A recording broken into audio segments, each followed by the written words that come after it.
would be some of the things that you might want to say to the crowd here to help them stay focused on being inclusive? Wow. I would say start with the little things.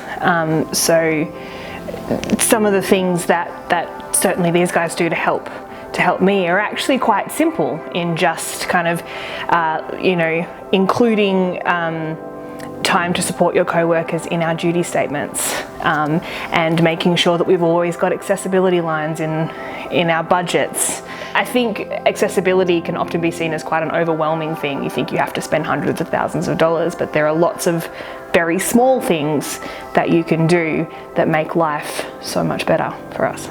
Firstly, I think inclusion actually is relatively straightforward. It doesn't have to be too difficult. I think people fear inclusion a little bit more than they should because they feel like they need to have some sort of expertise or experience or special knowledge, when in fact it should actually be pretty straightforward. It's more about a mindset.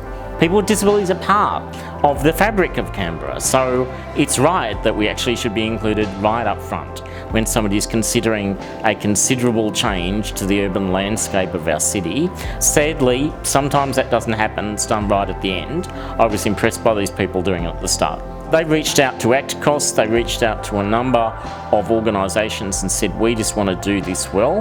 Now we'll see where it lands and whether the project actually gets approval, but what I was impressed by was a major developer, when they didn't have to, actually making the decision to reach out right at the start and to do that planning of a community up front. I've seen too many communities where we kind of build the community and we then have to retrofit the housing, the urban sort of furniture and the rest of it to make it inclusive. We know that's much more expensive and harder to do later on. Hopefully people can focus more on the people that do help them. It can be hard, but there are people out there that will help you. You've just got to try and find them. They're hard to find, but they're out there.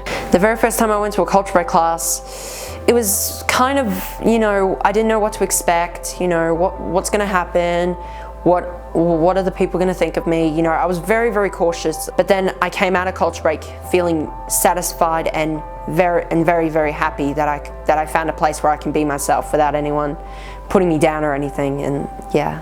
What message would you like to give some of those mainstream services about how to be more inclusive of women with disability?